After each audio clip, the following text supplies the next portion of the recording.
Les gars, regardez-moi ce logo, les frères.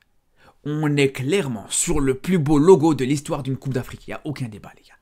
Je vous le dis en toute objectivité. Je sais qu'il y en a qui vont me dire « Ouais, mais tu dis ça parce que c'est au Maroc, tu dis ça parce que c'est ton pays. » Les gars, ça n'a rien à voir avec ça, les gars. Je vous le dis en toute objectivité et je vais même vous prouver dans cette vidéo qu'il n'y a jamais eu un logo aussi beau pour une CAN. Ça, c'est une première chose. Deuxième chose, je sais qu'il y en a qui vont me dire « Ouais, mais la beauté, c'est subjectif. » Tu peux pas juger la beauté, il y a une personne, elle peut trouver quelque chose de beau, mais la personne d'à côté, elle peut trouver cette chose-là horrible. Alors déjà ça, je suis pas d'accord du tout.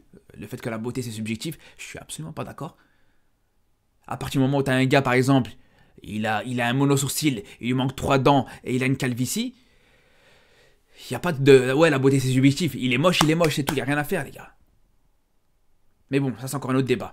Tout ça pour dire les frères, même quand on voit ce logo les frères, rien quand on le voit juste à première vue, sans même le comparer aux autres logos qu'on a pu déjà voir dans l'histoire de cette CAN. Rien quand on voit ça et quand on s'y intéresse de plus près. Déjà, on est sur du classique, le trophée de la Coupe d'Afrique, la carte du continent africain. Et surtout les frères, il y a un petit design qui rappelle la culture marocaine, l'architecture marocaine, avec les fameuses liges, les fameuses mosaïques. Et ça franchement, je vous dis, ça n'a jamais été fait. On n'a jamais eu un logo pour une Coupe d'Afrique aussi travaillé. Et même avant de parler justement des logos, etc., regardez juste une chose les gars. Moi, c'est ça qui m'a interpellé le plus et c'est ça qui m'a encore fait plus aimer ce logo. Regardez-moi ça, les gars. Dans la vidéo de présentation, justement, de ce fameux logo, il y a un passage, les gars, et je vous dis, pour moi, ce passage, je veux le voir en intro de chaque match de cette CAN, les gars. Vous voyez, à chaque fois, tu as des petites animations comme ça en intro des matchs d'une compétition, mais ça, les gars, pour moi, c'est ça, c'est bon. Je sais pas si c'est le cas, ça se trouve, c'est déjà le cas, j'ai rien inventé. Mais si c'est pas encore le cas, ça doit obligatoirement être l'intro de chaque match d'une CAN. Regardez-moi ça les gars, regardez-moi ça sérieusement. Est-ce que vous avez déjà vu quelque chose comme ça pour un logo d'une Coupe d'Afrique? Est-ce que vous avez déjà vu quelque chose d'aussi travaillé pour un logo d'une CAN les gars? Je vous le dis, ça n'existe pas, vous pouvez chercher autant que vous voulez depuis la création de cette compétition, il n'y a pas. Et c'est là où je vous dis ça.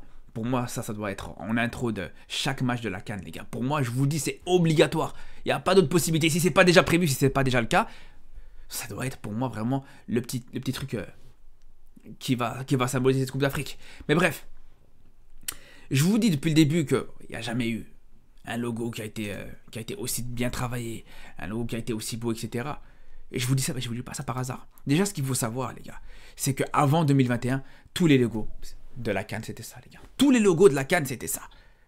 La seule différence, c'est que l'étoile, elle changeait de localisation. Ben, si c'était au Cameroun, l'étoile, elle allait être à l'endroit de la carte camerounaise. Si c'était au Maroc, vice-versa, même chose, etc. partout. Les gars, je suis désolé.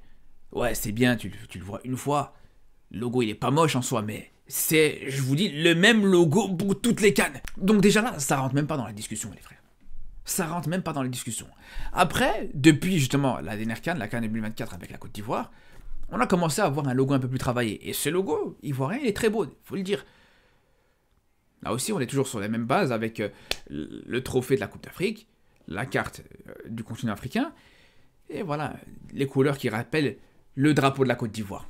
Ce qui est très beau, il n'y a pas de problème là-dessus. Mais, je pense objectivement que celui du Maroc c'est plus travaillé parce que au-delà juste de mettre du rouge et vert comme ça aurait été je pense très simple à faire, mais t'as clairement je vous dis, une architecture, un design qui rappelle justement le Maroc. Moi je vous dis quand on voit ce design, ces couleurs, cette mosaïque etc sur le logo, ça me rappelle le carrelage sur les murs au bled quand tu vas dans les salles de bain, quand tu vas dans la cuisine, quand tu vas dans le salon, c'est comme ça. C'est comme ça dans chaque maison presque au Maroc. Je pense que tout le monde sait de quoi je parle. Tous les Marocains savent de quoi je parle par rapport à ça.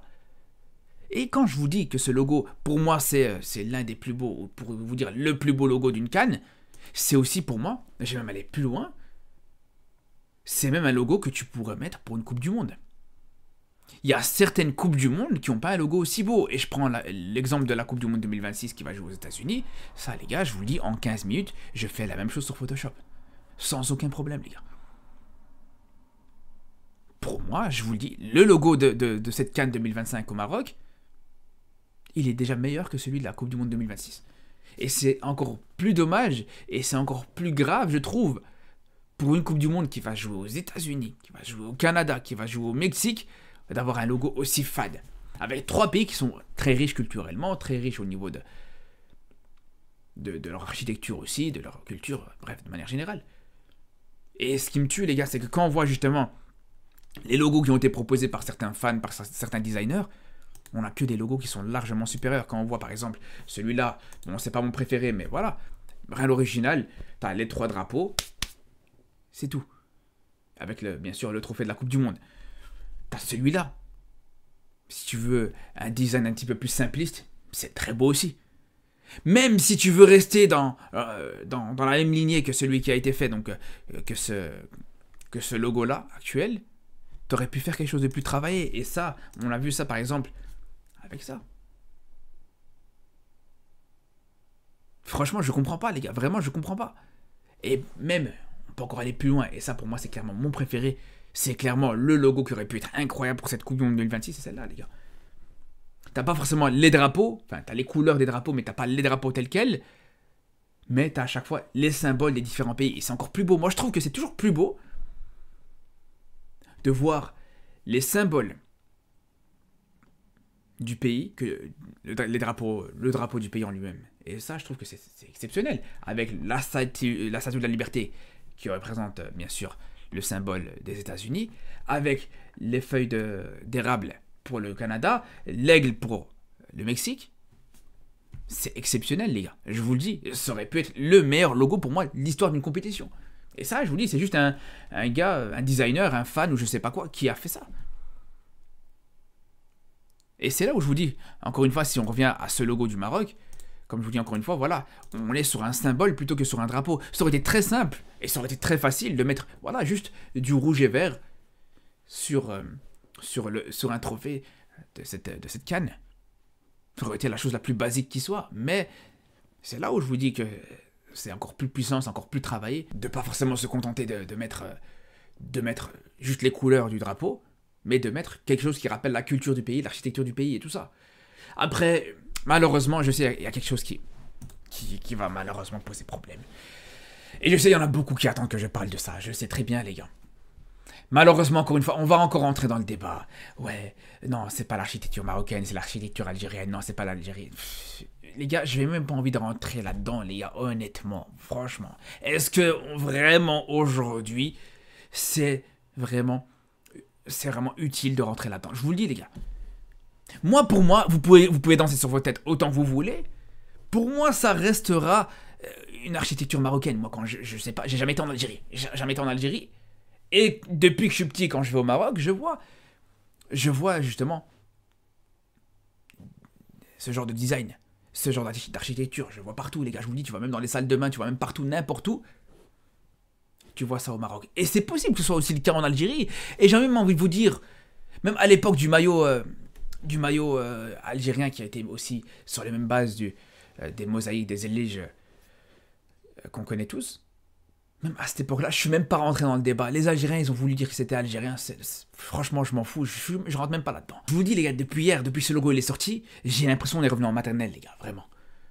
Ouais, le zélé, c'est de chez nous. Non, c'est de chez nous. Ça sort des preuves, ça sort des arguments, ça sort des archives historiques. Mais les gars, sérieusement, mais qu'est-ce qu'on en a rien à foutre. Moi, les gars, je vous dis comment je vois les choses à titre personnel. Ça fait des années, peut-être même toute ma vie, j'ai attendu de voir une canne au Maroc.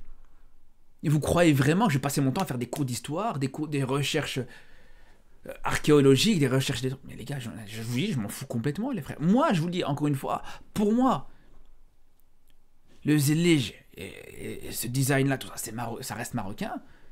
Après, le reste, chacun pense ce qu'il veut, les gars. Au bout d'un moment, il faut avancer. On va rester encore combien de temps dans ce genre de débat futile? Je suis désolé, les gars. Mais bref, en tout cas, les frérots, tout ça pour vous dire... Pour moi, encore une fois, ce logo, ça reste quand même, dans tous les cas, le plus beau logo de l'histoire d'une Coupe d'Afrique. Je vous invite à argumenter, franchement. Si vous trouvez les arguments pour me contredire là-dessus, vous êtes très forts, les gars, parce que je pense que c'est complètement imparable. Je vous le dis, les gars, avec tout ce que je vous ai dit.